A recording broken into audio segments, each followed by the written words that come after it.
मैं इस घर में जाके क्या करूं? यहाँ पर जब भी जाता हूँ दोनों बेटियों का मुंह देखना पड़ता है। मुझे तो ऊपर वाले ने एक भी बेटा नहीं दिया है। जो भी मेहनत करता हूँ और कमाता हूँ ये दोनों बेटियों पर खर्चा करना पड़ता है। गुड़िया बेटा, आप नाराज क्यों होती हो?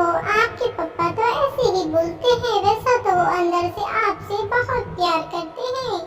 कालू कौवे और टुनटुनी चिड़िया को दो बेटियां थीं, जिसकी वजह से कालू कौवा हमेशा टुनटुनी से और उसकी बेटियों से नाराज़ रहता था, क्योंकि उसे बेटा बहुत पसंद था।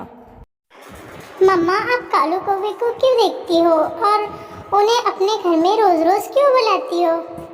कालू कौवे की पड़ोसन मीनू चिड़िया कालू कौवे को पसंद करती थी और उससे शादी करना चाहती थी। कालू कौवा भी उसी से शादी करना चाहता था।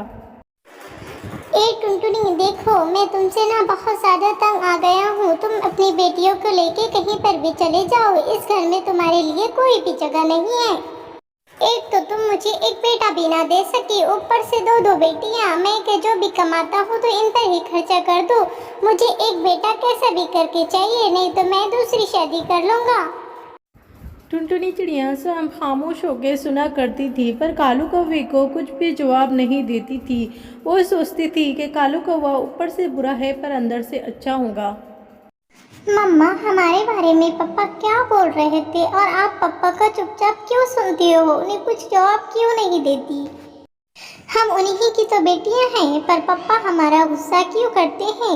आप उन्हें कुछ ही नहीं कहती हैं। मेरा तो दिल कहता है कि हम यहाँ से बहुत दूर चले जाएंगे। मम्मा, अगर पापा दूसरी शादी करते हैं तो करने दो उन्हें, चलो हम कहीं दूर चलते हैं। टुनटुनी चिड़िया अपनी बेटियों को खामोश करा देती है, पर कुछ दिनों बाद ही कालू कौवा दूसरी शादी करके टुनटुनी के सामने खड़ा हो जाता है।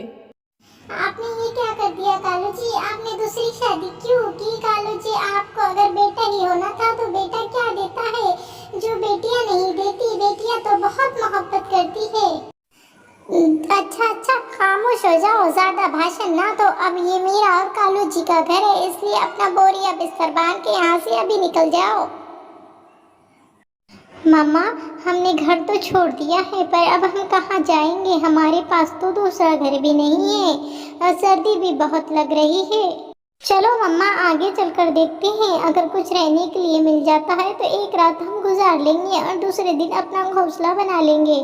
हाँ गुड़िया बेटा, तुम टेंशन ना लो। चलो हम आगे चलकर देखते हैं। ऊपर वाला कोई ना कोई बंदोबस्त कर ही देगा। दूसरे दिन हम दूसरा घर ढूंढ लेंगे और खुद से मेहनत करके बना लेंगे।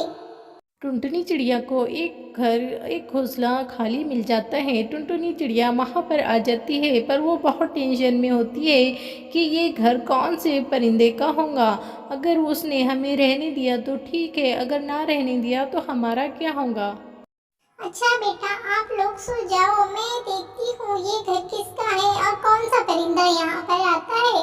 मैं यहीं बैठ के उसका इंतजार करूँगी, तब वो आएगा तब मैं उसे मोहब्बत से समझा के एक रात रहने का बोल दूँगी। आज तो बहुत लेट हो गया हूँ घर पे जाने के लिए। अब मुझसे मेहनत नहीं होती। मैं तो अब बहुत बूढ़ा हो गया हूँ, मुझसे चला भी नहीं जा रहा और ना ही उड़ा जा रहा है।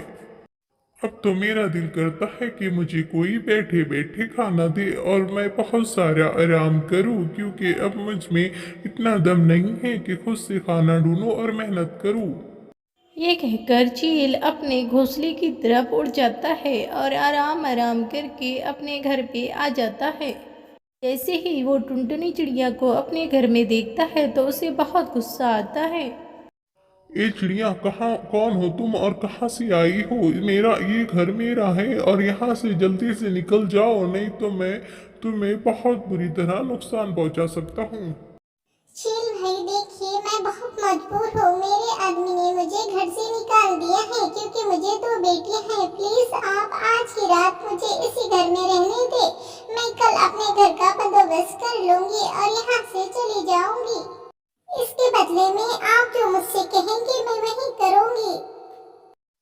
ठीक है, कोई बात नहीं। तुम आज रुक जाओ और मुझे अच्छा अच्छा खाना दो। देखता हूँ मैं कि तुम खाना कैसा बनाती हो, उसके बाद सोचूंगा, फिर तुम्हें जवाब दूंगा।